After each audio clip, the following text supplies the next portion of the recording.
Boa noite, Thiago. Rodolfo, meu nome. Fala, Rodolfo, seja bem-vindo. Técnico de enfermagem que faz vacinação uma vez por semana. Só quando a enfermeira não consegue. Tem direito à insalubridade? Depende, tá, Rodolfo?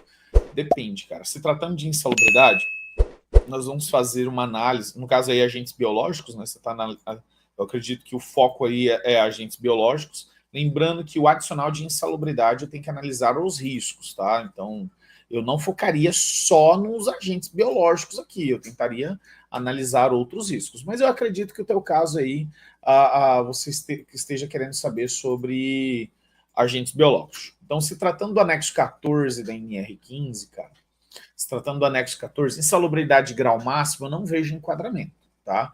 A não ser que o paciente seja um paciente que possui uma doença infecto-contagiosa, está em uma ala de isolamento.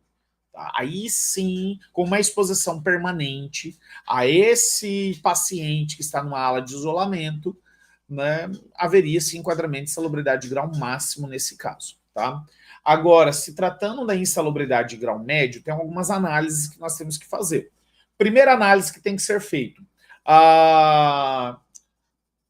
Aonde que está sendo feita essa atividade? Por quê? Quando a gente pega insalubridade de grau máximo, a insalubridade de grau máximo para agentes biológicos é dado por atividades específicas. Então, tem a relação das atividades que vão gerar enquadramento à insalubridade de grau máximo.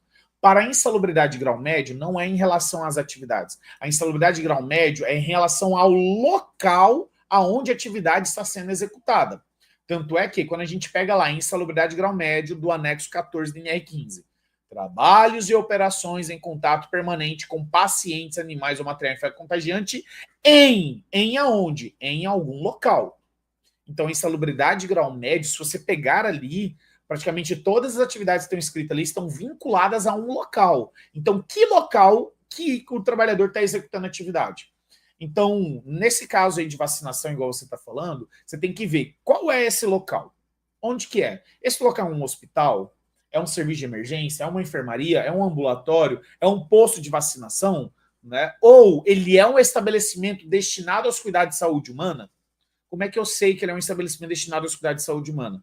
Todo estabelecimento destinado aos cuidados de saúde humana, que é o estabelecimento de saúde, ele possui um número do CNES, que é o Cadastro Nacional de Estabelecimento de Saúde. Se ele tiver o número do CNES, eu já sei que ele é um estabelecimento destinado aos cuidados de saúde humana. Tá? Então, isso é um indicativo de que é um estabelecimento destinado aos cuidados de saúde humana. Então, a primeira análise é essa. Ele está trabalhando em um local que é destinado aos cuidados de saúde humana? Segunda análise, ele tem contato permanente com o paciente? Tá? Tem que analisar se ele tem contato permanente. Ou está trabalhando em um estabelecimento destinado aos cuidados de saúde humana e tem exposição permanente a objetos de uso desses pacientes não previamente esterilizados. Cara, se ele tiver uma exposição permanente, se ele está trabalhando em um estabelecimento destinado aos cuidados de saúde humana e, de forma simultânea, com exposição permanente ao paciente ou exposição permanente a materiais a objetos de uso desse paciente não esterilizados, haverá sim enquadramento em insalubridade de grau médio.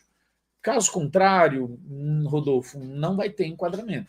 Então, assim, cara, eu não sei, só com as informações que você passou, eu não sei te dizer se haveria ou não enquadramento em insalubridade. Teria que fazer uma análise mais aprofundada para verificar se precisa ou não. Teria que levantar todos esses detalhes, fazer uma análise de todos esses pontos para saber se de fato teria enquadramento ou não a insalubridade. Ou até mesmo se não haveria enquadramento em outra atividade lá do anexo 14 da NR15 ou em outro risco de outro anexo da NR15.